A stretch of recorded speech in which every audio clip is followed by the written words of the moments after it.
Well, welcome everyone. Is glad for all of you to join in on our financial planning and budgeting. We are in our 2024 fiscal webinar series. We are bringing you information on CCDF, CCF planning and budgeting. Great for all of you to join us this afternoon. Appreciate that so much. Next slide.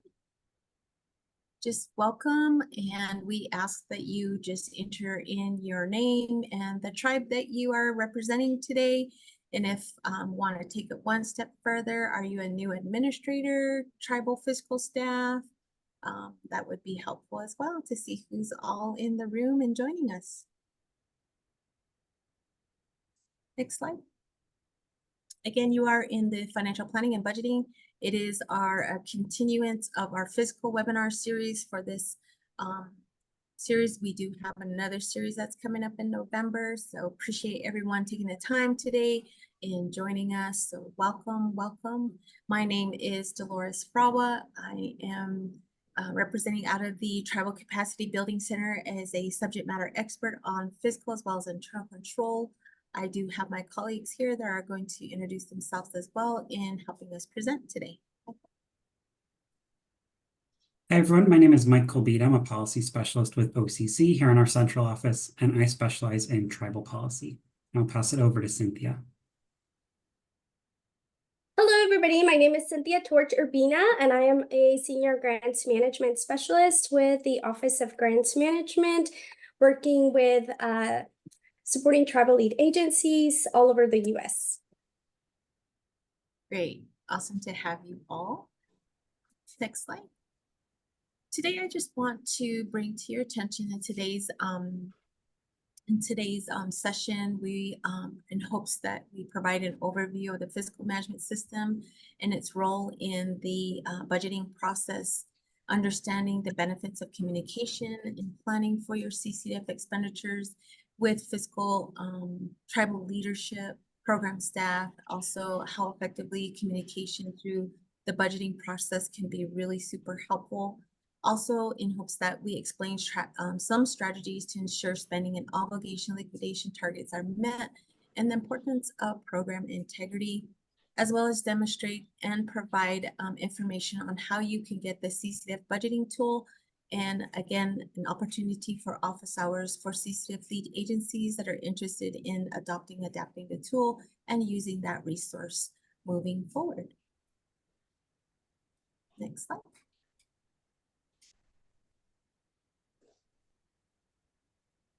So as we continue our conversation in the fiscal management systems, do you know your tribal CCDF financial systems? Understanding that larger picture of CCDF fiscal management systems will assist you in understanding your roles and responsibility as a CCDF administrator, even as a CCDF fiscal staff or tribal fiscal staff, and those of you that might be joining us as leaders. A financial management system is comprised of an accounting record, such as your checkbook, your journal entries, your general ledgers, other softwares that the tribe may be using to keep accounting systems in line, and a series of written processes and procedures assigned to tribal staff and or outside of the professionals. These systems ensure that financial data and economic transactions are properly entered into the accounting records, and that financial reports are necessary for management are prepared accurately and turned in a timely fashion. Here we have an overall glance of fiscal management systems. We have CCDF grant. That is entail of award information. How much was awarded to your program, detailed amounts of information that's on the notice of award letter, and also terms and conditions. Your CCDF budget, identifying maybe even the obligation liquidations in that information, accounting numbers, program activities, budget lines and funds, charge codes, object codes, descriptions of charges that you're going to be making against your CCDF funding. You have CCDF reporting and record keeping. There you have such as financial reporting, information around 696T, maybe even ACF 700 reports, narrative descriptive reports that might be needed. What are those due dates? information, activities that are available that you might need for these reports. Next, there you have program integrity and accountability. Financial information that could be part of your program integrity and accountability, the property that you all been purchasing using your COVID funds or extra supplemental funds. What are those property information? Is that being kept in a well-kept recording and keeping up with that, even on our construction buildings? Capital assets, those new buildings that are being constructed, modulars as well. And then purchase of your vehicles. Even going one step further is our property information insured. Do we have insurance coverage? And such as even our employees. What does that look like? So these pieces around fiscal management systems is a great way to see it as an at a glance, as a piece of where leadership, CCDF administrator can be responsible, as well as fiscal staff. So a critical component is being aware of who are all involved in this overall tribal CCDF program that you are running. Again, you have your tribal leadership that provide directions of fiscal responsibilities, even giving you the blessings of moving forward in your goals and your objectives within the program in your tribally operated centers. You have your fiscal staff who process expenditures, individuals that do drawdowns of your CCDF funds through payment management systems, allocations of wages and expenditures, your personnel department, your property department, and so forth. And then again, your CCDF administrators who request for these expenditures. Next slide. So being that was that really quick at a glance for fiscal management systems, we do want to be sure there's some type of coordination between program and fiscal staff. Coordination, communication between programs and fiscal staff is definitely a really huge key factor, because we want to be sure that the program is moving forward in expending their funds, drawdowns are being done, everyone is aware of how much money is needing to be spent, obligated, liquidated, so that the program can continue with a successful operation of your tribally operated center, maybe even a combination of your certificate or even the voucher program, as well as tribally operated centers, or you might have a combination of either or just one of those.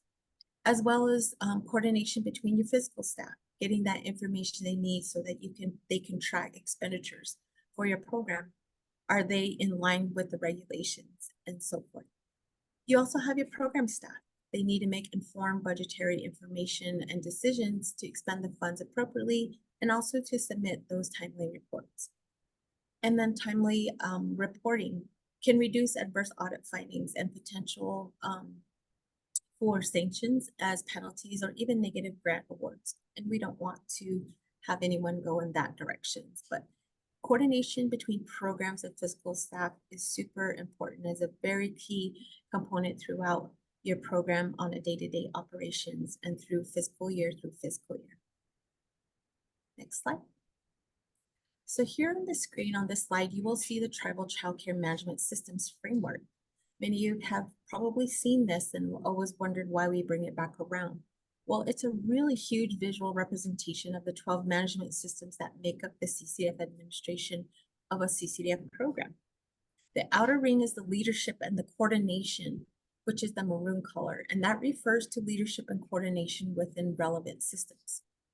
The second ring of the framework image is program management, planning, the integrity and accountability of systems. Here, the CCDF administrator ensures compliance with applicable regulations and laws and CCDF and final rules, including program instructions, ensuring that you are reading those program instructions and information such as memorandums.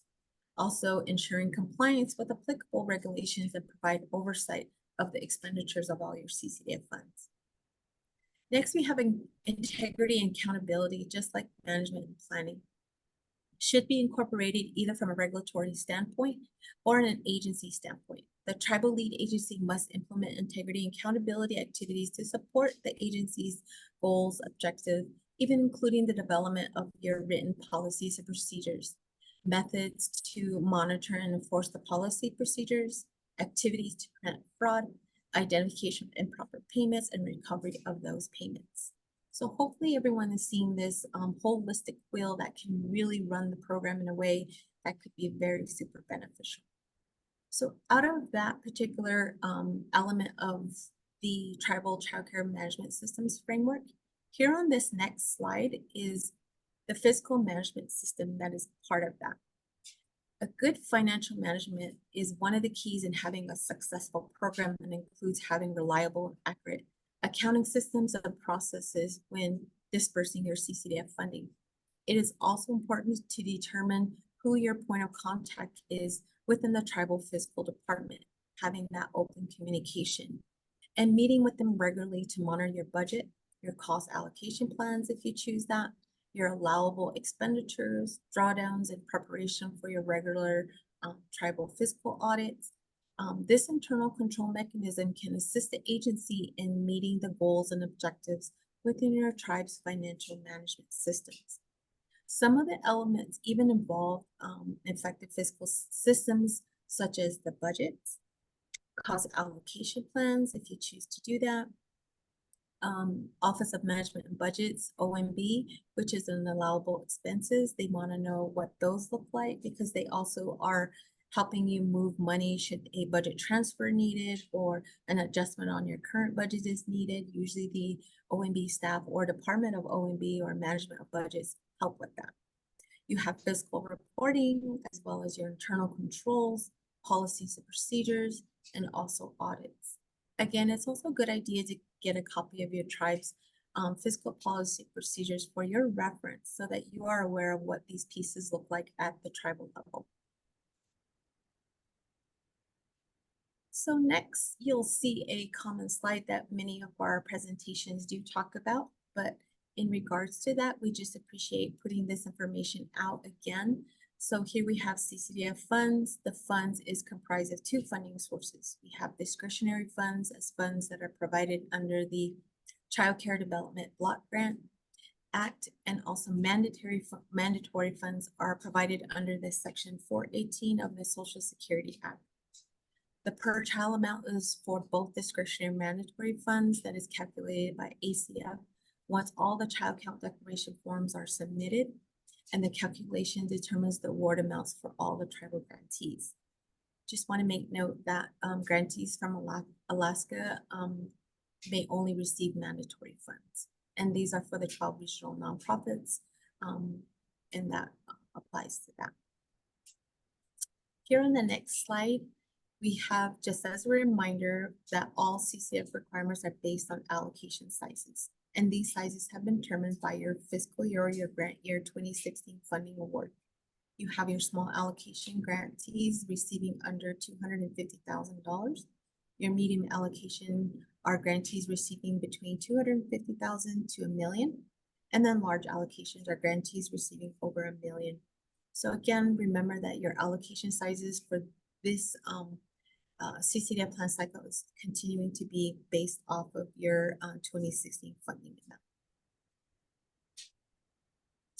All right, next slide, and we'll take a pause here and see if anybody has any questions or any thoughts around what was just mentioned and presented. Okay. Don't see any. Again, you're more than welcome to continue putting any questions that you might have throughout the chat box there. It's going to be monitored, so we appreciate that. I will now turn this part over our presentation to Michael. Awesome, thank you, Dee. You can go on to the next slide. Awesome. So your CCDF grant really starts with the CCDF plan, or if you're a 477 grantee, your 477 plan. And that plan is really the application for the grant. So under the statute, our plans can be effective for up to 3 years. And that serves, again, as that application for funds. And so with the current plan that was effective May 1st, we are going to be going into a new plan cycle next year, with plans being due for direct funded grantees on July 1st of 2025. And then there should be another box here. I'm not sure what's going on with the formatting, but part of the CCDF plan are the child counts.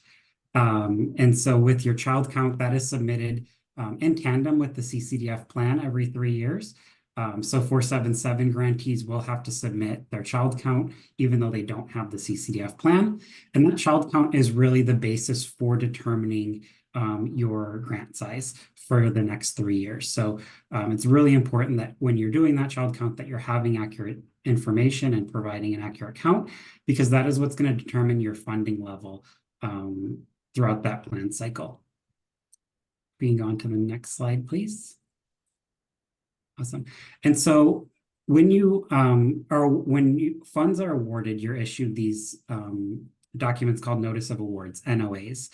And so these are typically received by your fiscal department. So if you are a CCDF administrator, co-administrator, it's really important that you're working with your fiscal department to get copies of your NOAs, because this lays out what your funding allocation is. And so you'll get potentially 4 of these throughout the year, depending on your grant size. And it really talks through, again, what your funding award is on here for that quarter, as well as lays out the supplemental terms and conditions and any contact information. These are available in the online data collection system, OLDC. And so it's also important, if you don't have OLDC access, that you reach out to your OCC program specialist, OGM grants management specialist, to get access to that system, so you can access these letters as they come out. And the next slide. These are 2-page documents, so this is just what the second page of that award looks like. And here it talks through the financial information, and your grant allocation is going to be on that second page, as well as the terms and conditions of the grant award. So you may get more than 4 of these throughout the year as well. So as we are processing things like fiscal waivers to extend obligation and liquidation deadlines, OGM goes in and issues what are called $0 NOAs to extend those obligation and liquidation deadlines without additional funding. So it's really important that you do keep track of your NOAs, that you hold these in a place where you keep all your important records, because this determines, like I said, not only the grant amount, but when the liquidation and obligation deadlines are extended. Next slide. Okay, so once you have your grant amount, the next portion of the budgeting process is really to sit down and determine your budget. And so with CCDF, there are multiple spending requirements that apply to tribes based on your allocation size. So small allocation grantees have less restrictions than medium and large allocation grantees. Regardless of allocation size, all tribal lead agencies must adhere to the administrative costs and the quality improvement set-aside requirements. So tribal lead agencies can use no more than 15% of your expended funds on administrative costs, which does include things like your indirect cost rate. So for example, because it's the expended cost, if your grant is $1 million, but after the 3-year grant period, you only expend $800,000, that 15% cap applies to that $800,000 that was expended and not the full grant amount. So it's really important, if you are in a position where you're not utilizing all of your funding, that you're paying attention to that 15% cap applying to the expended amount there. And the other piece that I touched on that applies to all grantees is the quality improvement set aside. So all grantees must spend at least 9% of your funding on activities to improve the quality of childcare in your communities. So whether you offer tribal operated centers, family childcare, in-home care, you exclusively use relative care, 9% of your funds must be spent on quality improvement activities. In addition, medium and large allocation grantees have 2 additional spending requirements. One is an additional quality improvement set aside that's specific to infant and toddlers. So if you are a medium and large allocation grantee, on top of that 9% that you have to spend on overall quality, there's an additional 3% that must be spent on infant toddler quality.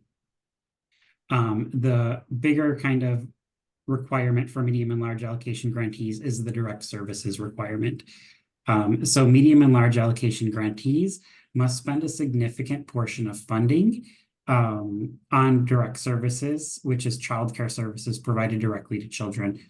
So whether that be through a tribally operated center, your voucher certificate payments, If you're using family child care or in-home care, or center-based care that isn't a tribally operated center, that is direct services. That is a complicated formula. We used to refer to it as a 70% direct services, and we're moving away from that because it isn't fully accurate, because there are withholdings that come into play. And all that is taken into account in the budgeting sheet. So if you do kind of want to learn about more how that formula works, definitely stick around for the breakout sessions. There are also categories of care that are not attached to spending requirements. So that's the non-direct services, which is really any service that doesn't fall into direct services, administrative costs, or quality costs is considered a non-direct services. And then at the bottom here, there are funds that are associated with construction and major renovation. And those funds need to be set aside by July 1st of the fiscal year that they're awarded in most cases. And then in order to expend those funds, there's another application that needs to be completed that requires ACF approval. So it's important that you are working closely with your OCC program specialist before utilizing any funds for construction and major renovation. Next slide. All right, and so over the past few years, there have also been several additional funding streams that tribes have received due to the impact of the COVID-19 pandemic. And because of that impact and that lingering effect on childcare, OCC has issued fiscal waivers for each of the last 3 years to extend the deadlines for those grants to be obligated and liquidated. And so there are specific requirements for each grant and what they can be spent on and what they can't be spent on, right? And so specific to administrative costs is the resource that's highlighted here. Your CARES, CURSA, and ARP supplemental discretionary funds have a 15% administrative cap, just like your regular CCDF funds. However, due to the specialized nature of the ARP stabilization funds, those are the funds that can really only be used to support providers through stabilization grants and subgrants. There is a higher administrative cap there. There's a 20% admin cap on those funds. And so this is a really good resource that talks through the kind of the nuances of the administrative costs for each of these for specialized grant programs. Go on to the next slide. Okay, so all this information that I threw out at you, it's super complicated, right? And so it's really important that throughout the year you are engaging in a planning process. And really the first step of that process and how to budget and effectively manage your funds is building bridges. And what we mean by that is really ensuring that all the people that are needed to make the decisions are sitting at the table talking through this, as well as your fiscal your fiscal team and staff, making sure that everyone is a part of this process really ensures that it goes smoothly. And breaking down those silos, especially we see between programmatic staff on the CCDF side and the fiscal staff, to ensuring that you have one comprehensive budget process. That second piece is going to be really focusing on gathering the information. So making sure you have all of your NOAs, all of your expenses, all in one place so that it's easy to kind of walk through and budget and forecast what you want to do for the next fiscal year. And so review and accessing, really here, this is talking about making sure that you have your policies and your procedures, making any updates that you may need to if you want to look at seeing, can I increase my payment rates if I have a voucher certificate program, making sure that you have all those policies there in advance. Again, planning this involves like making sure that everyone's at the table, having your organizational chart, and really kind of looking at what services you have available to families, whether it be offering care through a tribally operated center, a voucher certificate program, or both. And throughout the year, you want to make sure that you're continuing to have these conversations between program and fiscal staff and really keeping track of your progress, keeping track of your budgets and your reporting. It is much easier to do this stuff throughout the year, whether it be monthly or quarterly, than to have to sit down at the end of the year with all of your receipts and try to complete your annual reporting. So really making sure that you're doing this throughout the fiscal year. And then record keeping. So all of this is really going to be dependent on keeping accurate record of expenses and categorizing them And so that involves really looking at your electronic storage system, your bookkeeping system, with the goal of really having an accurate spending, meeting all your spending requirements, and really delivering the most services you can to children and families. Next slide. Okay, so throughout this planning process, there are going to be key things that you do want to keep in mind, right? So to get that CCDF award amount, you're going to look at your notice of award letters and then your terms and conditions, which are going to outline some of the spending requirements that you have in place. Through that budgeting process, it's going to be really important to distinguish how this looks if you have a tribally operated center or a subsidy program or in combination. Spending requirements, really focusing on building out that budget to make sure that you're meeting all the spending requirements. And as you're forecasting, right? So as we're moving into fiscal year 25, we're 10 days into the fiscal new year, really looking at what do I need to set up in order to meet my goals for the program and meet your spending requirements as well as your obligation and liquidation requirements. And so in an ideal world, we would have a full budget on October 1st on the federal side, and we would be able to issue you, what your allocations will be for the upcoming fiscal year. This year and the last several years, we've been operating on what's called continuing resolutions at the start of the fiscal year, or CRs. And so that is where Congress continues funding programs at the level of the previous fiscal year.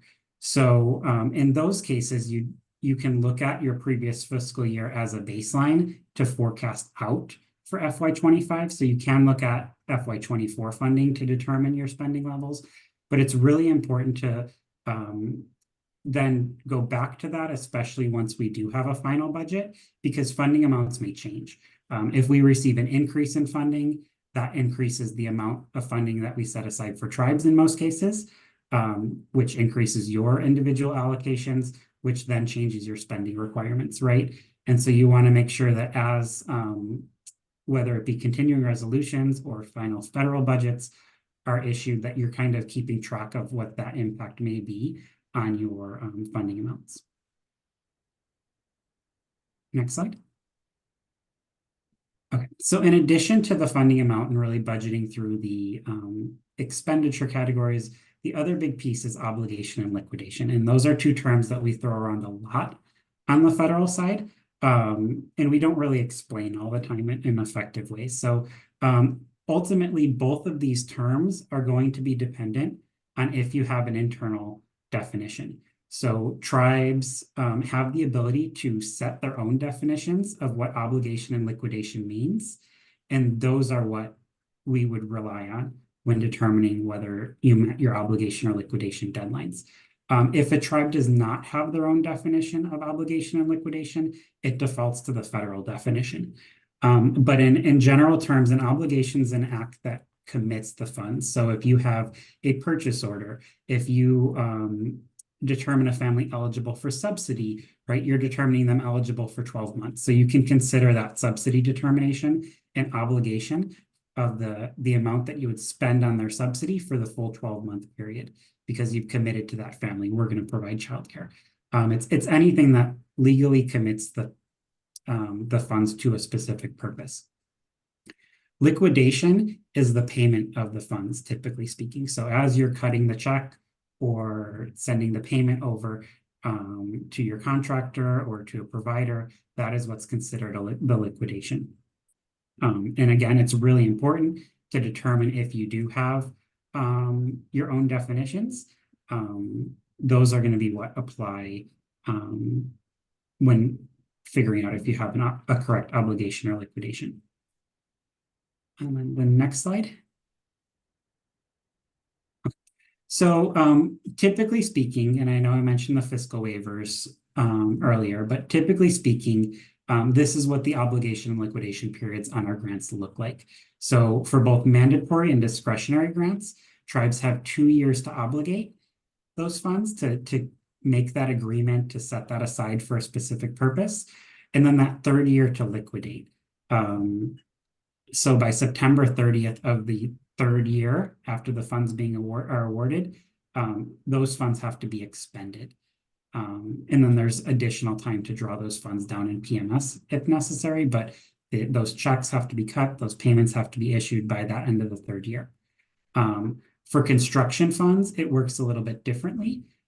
So I mentioned previously, those construction funds have to be set aside for construction by July 1st of the fiscal year that they are awarded. So if for your funds that were awarded on October 1st of this year, 10 days ago, you have until July 1st of 2025 to let us know that those funds, you want to use those funds for construction. And that's done through a simple letter to OCC, letting us know, hey, I want to set aside X amount from mandatory and X amount from discretionary for construction.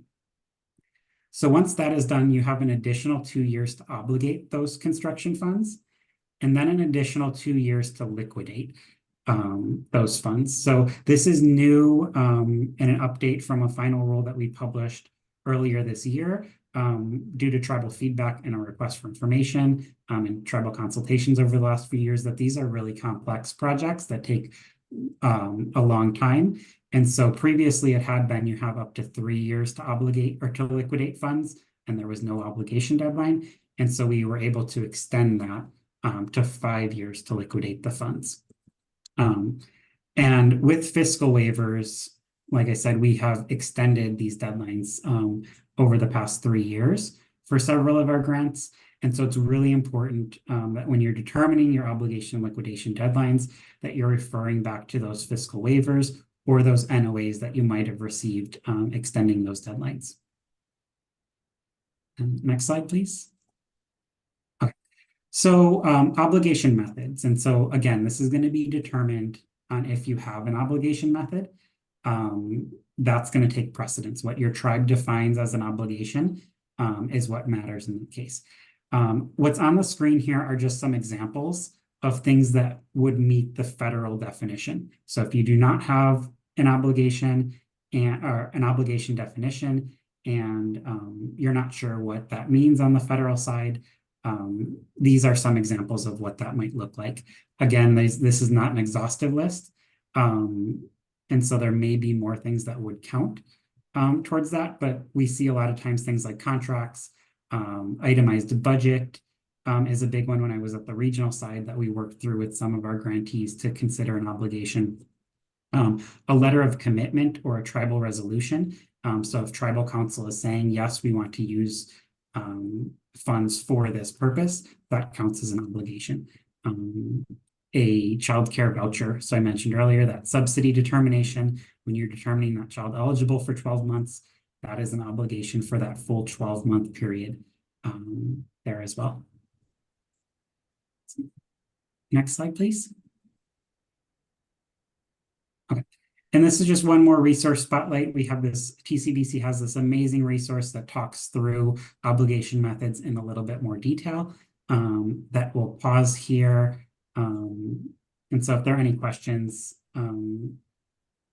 feel free to jump off mute. I'll give you all a second to look at this QR code here.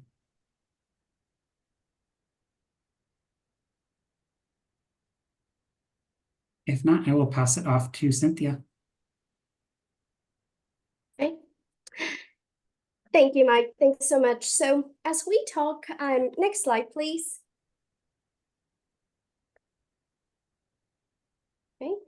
Now we would like to mention that there is a tool from session 1 on the fiscal reporting and also from an upcoming webinar that might be helpful as we look at the ACF 696 report form. It's an Excel tool allowing you to enter awards, information, obligations, and expenditures to determine if you are meeting your grant year's requirements. As mentioned prior, these are spending requirements related to quality, infant, toddler, quality direct services, as well as admin caps. Now, this Excel tool does not replace the requirement to prepare and submit your annual report in OLDC. Is just designed to assist you along with your planning and reporting process. So it's more to inform the reporting process as you get ready to complete your ACF 696T report form.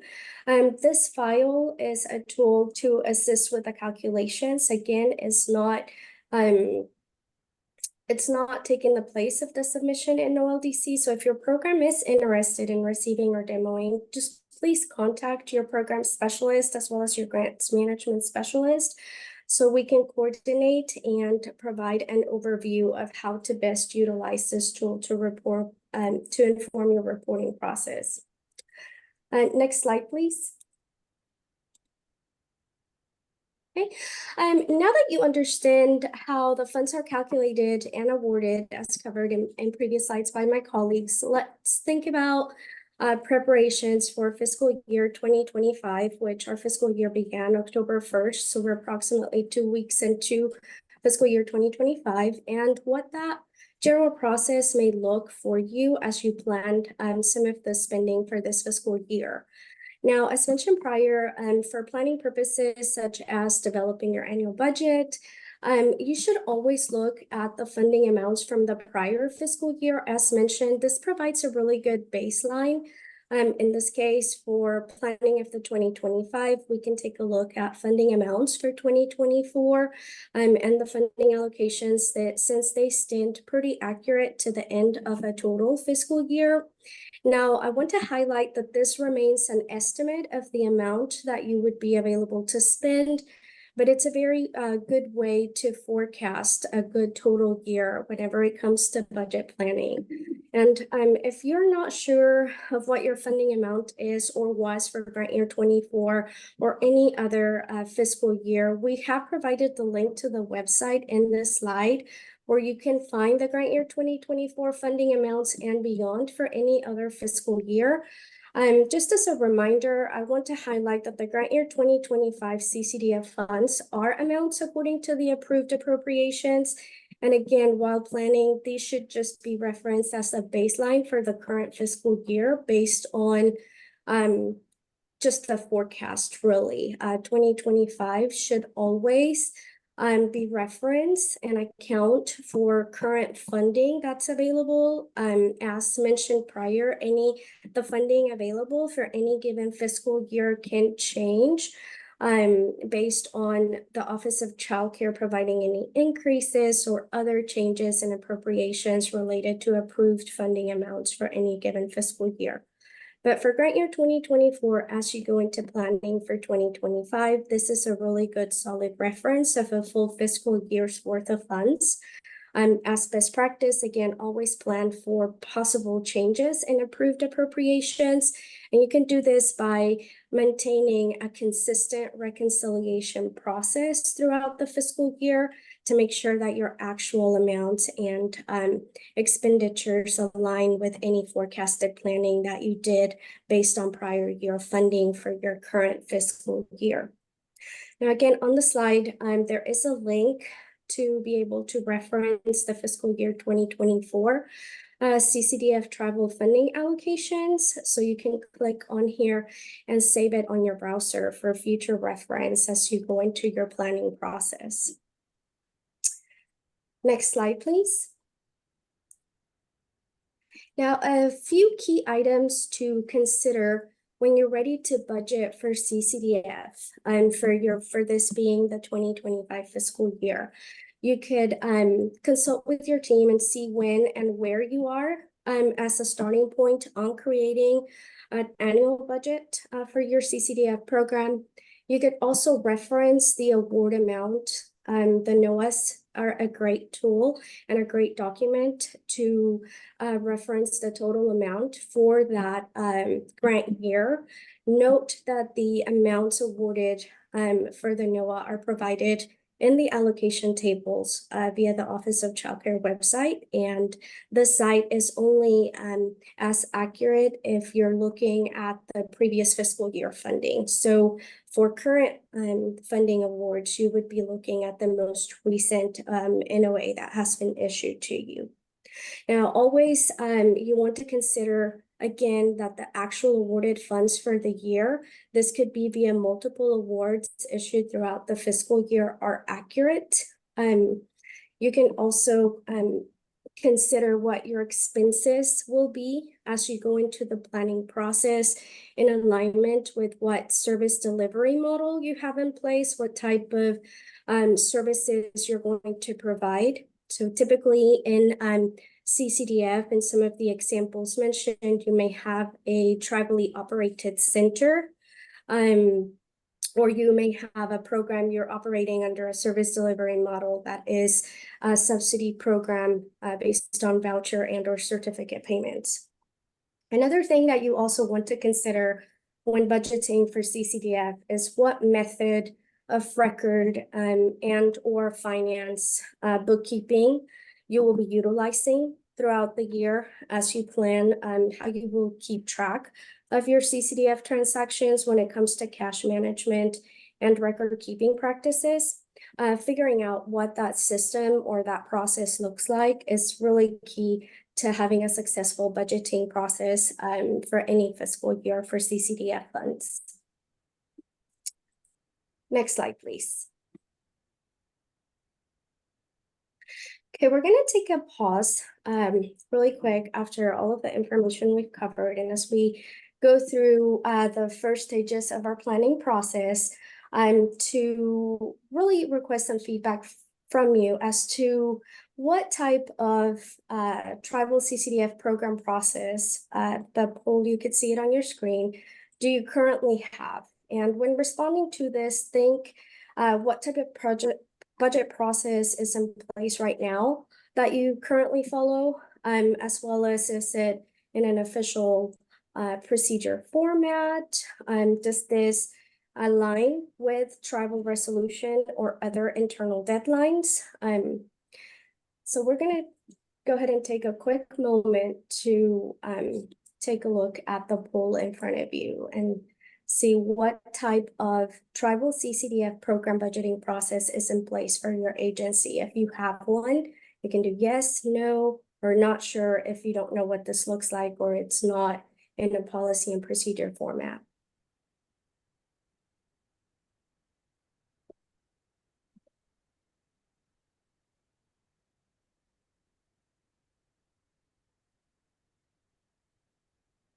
And I cannot see, so TCBC partners, when all of our responses come in, if you can alert me, please. I'm not able to see some of the feedback we have. Yeah, I'll have to end the poll to share. So when I Okay. see some responses we slow down, have. I'll share it. We're going to take a couple of more minutes. Again, just a side note, think what type of process is in place right now. If you want to take it a step further, just note that not all the processes that you have, all of the internal policies and procedures may be in an official format, as well as in alignment, again, with some of your internal timelines or tribal resolution. Just to encompass the process of a budget, it would include any type of spending. This would be accounting for both current operating expenditures, any capital investments, such as like construction projects, equipment or vehicle purchases, or any type of expenditure that is really accompanying to keep sustainability of your CCDF program operations. So I see most of our responses are yes, majority, some no, so no problem. We will go through a little bit more in depth of the budgeting process, and others you're not sure. So again, for those that provided a not sure, no or not sure feedback, think of some of the current systems in place that you have for accounting, for all of expenditures, for any projects that you have, how you obligate, how you liquidate, how you plan for those funds. to be in alignment with program activities. And I really encourage for close collaboration between your fiscal and your program teams to come together either at the beginning of the fiscal year or throughout the fiscal year, just to do a check-in of how you're accounting for those expenditures and how you can put a process together that may reflect in a little bit more of a policy and procedure format some of the activities that you're already doing that can be aligned to planning of how to use the CCDF funds. Nice, thanks everyone for your feedback on that. Next slide.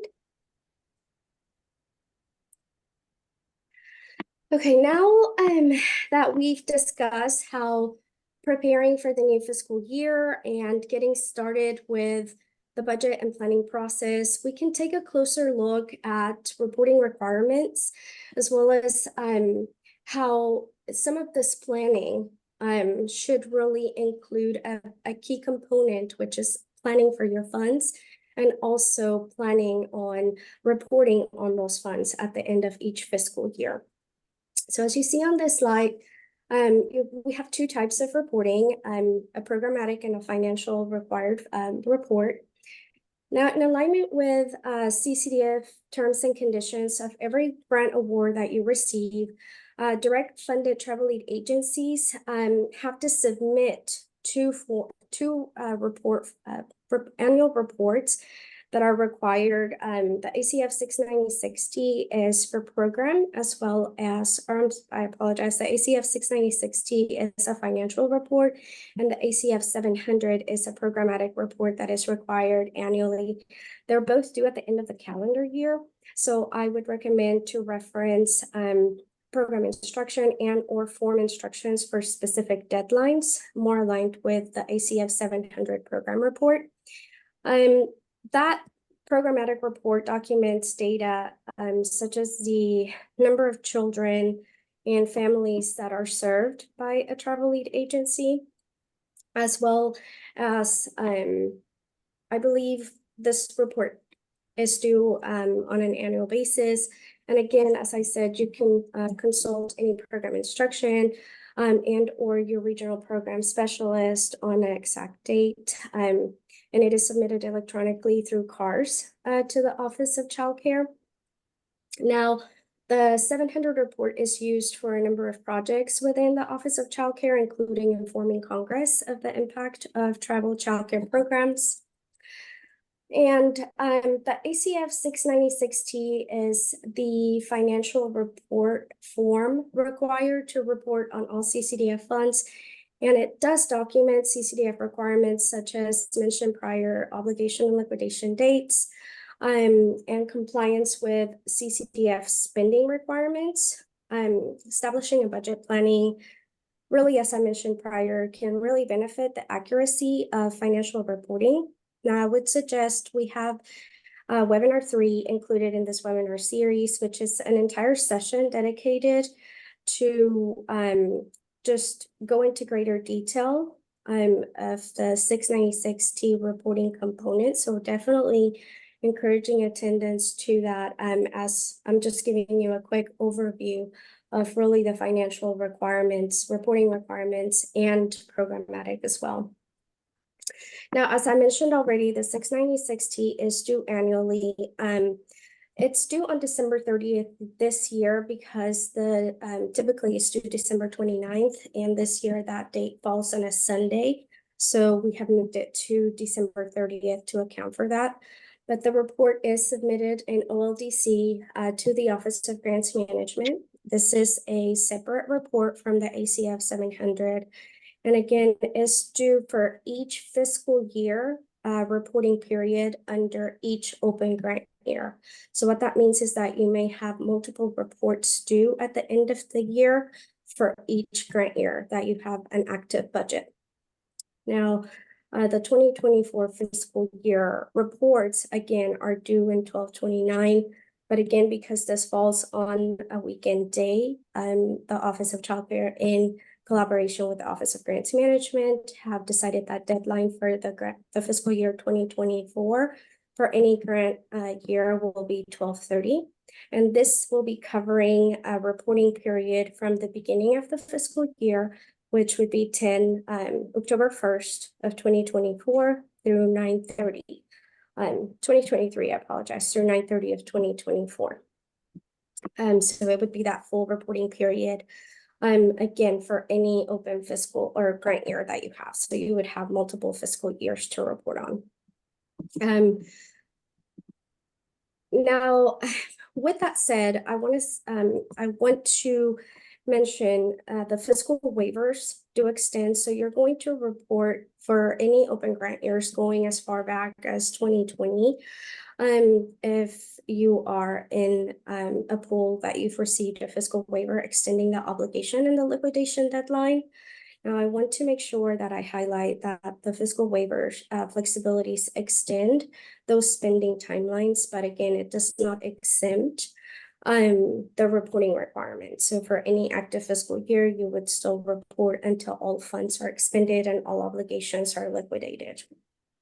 Now, we do want to mention that right now, the Office of Grants Management, we are in close collaboration with the Office of Child Care to currently work through a list of overdue reports. We're working very actively with all of our recipients who are experiencing some internal challenges to meeting reporting requirements to bring them back into compliance, as well as build some fiscal capacity. So we do realize the number of reports that some of you may have outstanding could be worked through this reporting and this fiscal year report end date for multiple grant years. But we do want to acknowledge that both the Office of Grants Management as well as the Office of Child Care are actively collaborating to provide as much support as we can to those tribal lead agencies experiencing significant challenges with meeting the reports. Next slide, please. Now, I would like to move us into another key component of the planning process, which is the record keeping and file management. Now, in order to properly complete any reporting including your ACF 696T financial report form, as well as programmatic annual reports, you must first ensure that you have, as mentioned prior. Hello? Okay, I'm going to take a quick pause, and if you don't have any questions, can you please mute your microphone?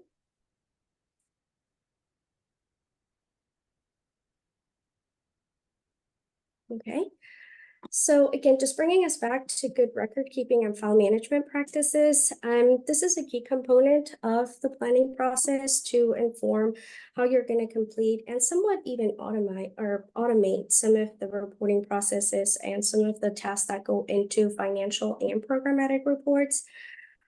Specific to the ACF 696T report form, you must first ensure really some of the key component of the planning process and record keeping is ensuring that you're keeping track of all of your records, a good system in place to manage all of the data and or files and internal processes that are related to cash management and the spending of CCDF funds. Because by doing these, we highly encourage really the best practice to maintain really good record keeping processes in place, as well as encourage really strong collaboration between and a regular system of communication really between your program and your fiscal staff, so that all responsible fiscal staff or anyone tasked to complete fiscal reports can ensure that the staff responsible for completion of financial reports have not only access for submission, completion and submission of these reports, but the necessary and accurate expenditure data and some of the budget documents for all of the funding streams, so that this report form can be easily completed as well as accurately. And you're not having to go back and find yourself in a situation with having to report on multiple fiscal years for multiple open grant years with inaccurate information. Just as you go through some of the planning process related to the record keeping and file management, you can ask yourself questions as you begin preparing either the reporting process, or those conversations within your team. If you have a good, strong, and legible CCDF budget document and process, and what does that look like? You can also ask yourself and within your team if you use any other funding source outside of CCDF to support the staffing, things like regular staff, operations, or anything in general operations of your childcare program that could be a part of a cost allocation plan. You can also know or ask how you're keeping track of your budget on that annual basis. And if you do have access to all of the notices of award, so whenever you're reconciling your own internal records, you have the correct information. And particularly if you use prior year funding allocations to use as a forecast for current year funding plan, definitely having all of the notices of award as actual funding. If the funding allocation tables have not been updated, is definitely a thing to ask during your planning process, or just check the record or good record keeping practice and file management. And if you do not have access to all of your notices of award, please reach out to your grants management specialist. We can definitely guide you through the process of retrieving those from Grant Solutions, or if there are issues with the system, if you're not able to view the NOAs, the notices of award, we can facilitate those documents for you. So that could make sure that, or that can help your process whenever you're doing file management and reconciliation practices. You can also do kind of a check again of how well you're communicating with your fiscal staff in the budget planning process, as well as your as how you're going through some of the reporting process at the end of the year.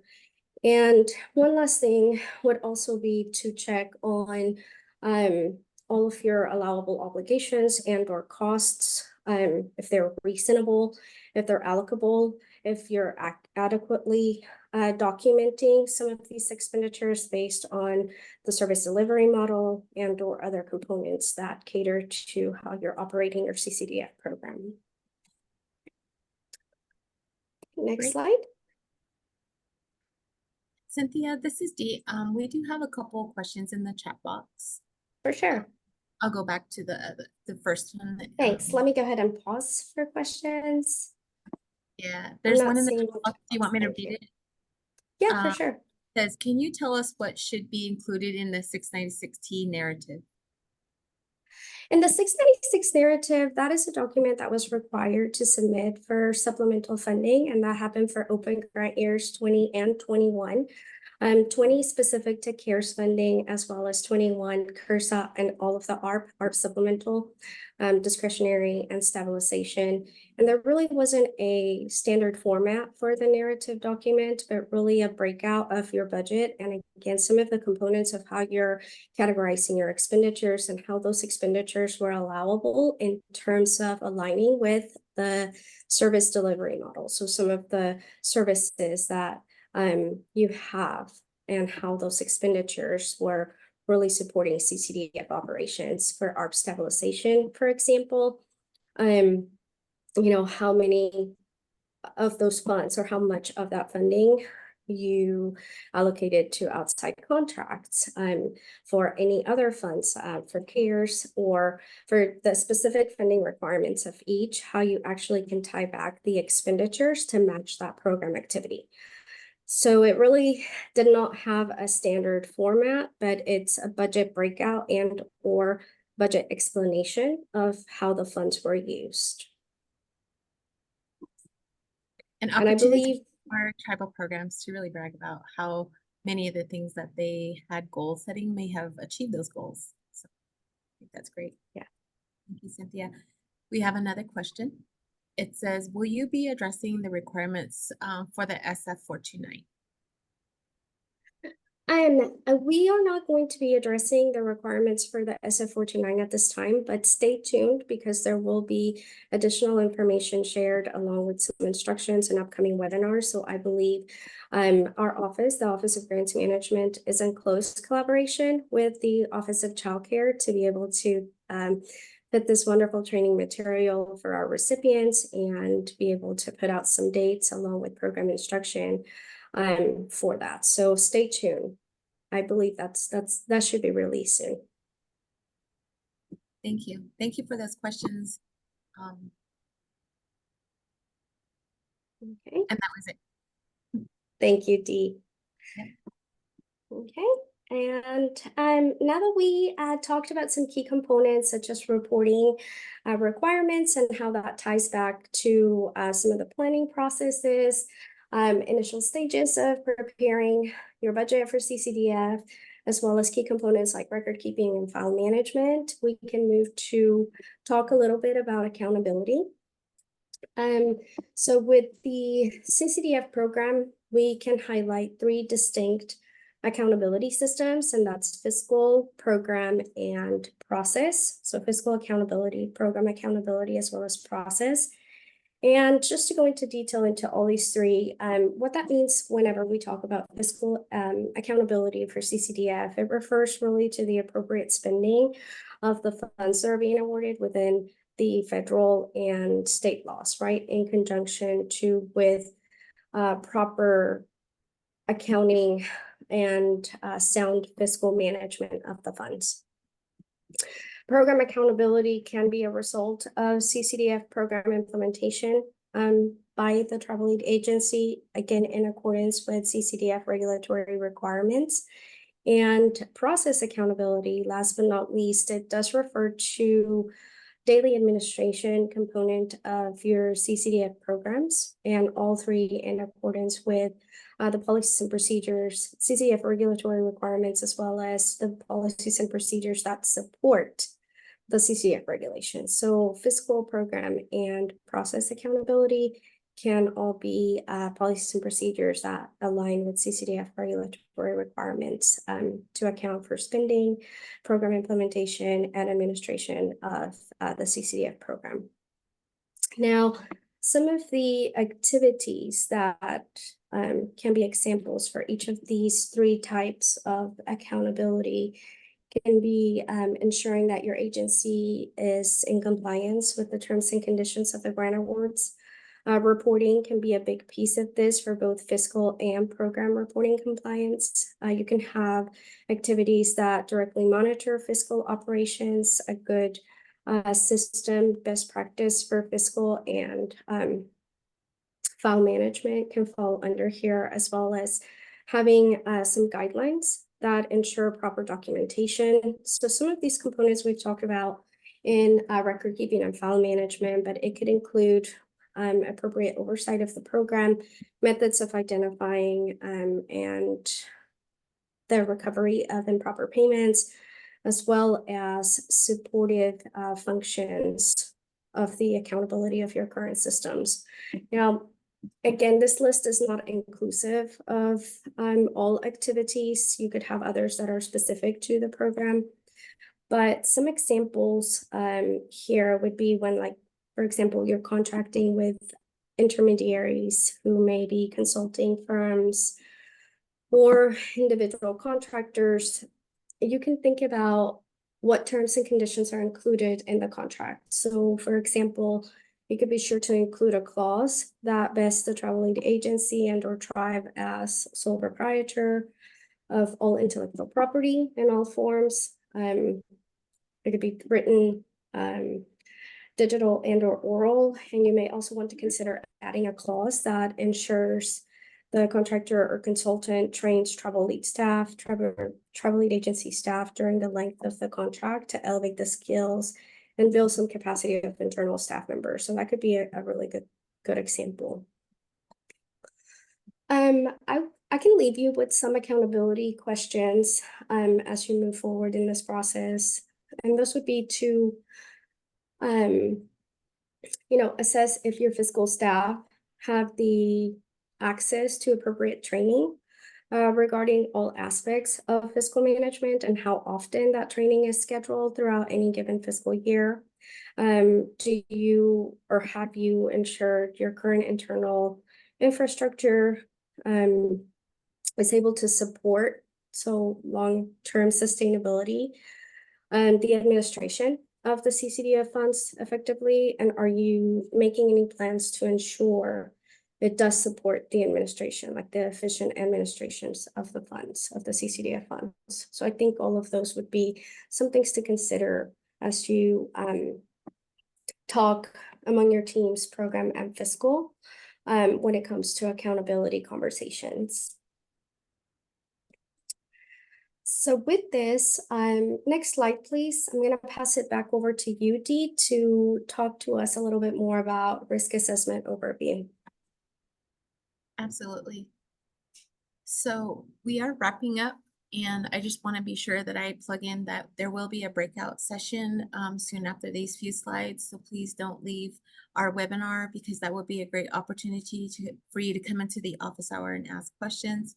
But here on this slide, I want to say the tribal lead agencies, we do have a fiscal risk assessment that was developed for child care and development funding for tribal lead agencies, administrators, fiscal and management officials, and other tribal leaders as a framework for reviewing how well policies and procedures meet the CCDF requirements in the area of program integrity, internal controls, and fiscal accountability.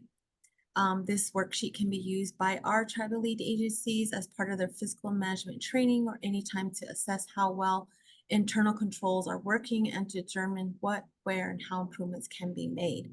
And we'll definitely drop the link in the chat box. If not, these slides are going to be made available for you to do as a review or use as a resource. So during our next slide. During our office hour, we do plan on doing a very high level overview of the budgeting tool. This will help in hopes to help our tribal lead agencies meet budget requirements or understand the budgeting tool that is available. We do want to be sure to let you all know that in order to receive the budgeting tool, you'll have to reach out to your program specialist at the regional office, and they will also reach out to the tribal TCBC TA specialist to provide you an additional demonstration, as well as one-on-one sessions to demonstrate in case your fiscal staff or other staff are not available to come to this webinar today. We're willing to do that demonstration on a one-on-one TA support to assist in adding information on what would be helpful for you to see this and see if it's beneficial for your program. So again, be sure to tune into the office hour here coming up shortly. We also want to just let you all know that there is a physical on-demand session that is also available that you can also use as a resource, and we'll have that again available for you all. We do plan on providing a follow-up email to this session, so look out for that, because there will be additional resources that will be within this email, as well as information that's provided throughout today's session. Right, so we do have the next slide here to the breakout room slide. I will pause for questions once I talk through the breakout rooms. So lead agencies, you're welcome. All of you that are here in the room, you're so welcome to come into the breakout room. We have to have a much smaller discussion about questions that you might have around our topic today on financial planning and budgeting. We will break out into rooms with one. Tribal lead agencies with tribally operated centers will go into breakout room 1. Tribal lead agencies with voucher certificate only will go into breakout room number 2. And then tribal lead agencies with both tribally operated center and also operating a certificate and voucher program can also go into breakout 3. So with that, I will go back to see if anybody has any questions or any thoughts around that.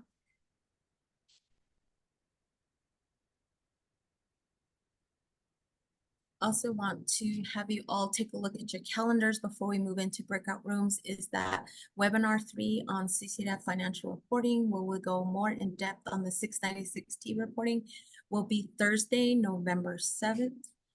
So make sure you take a look at your calendar.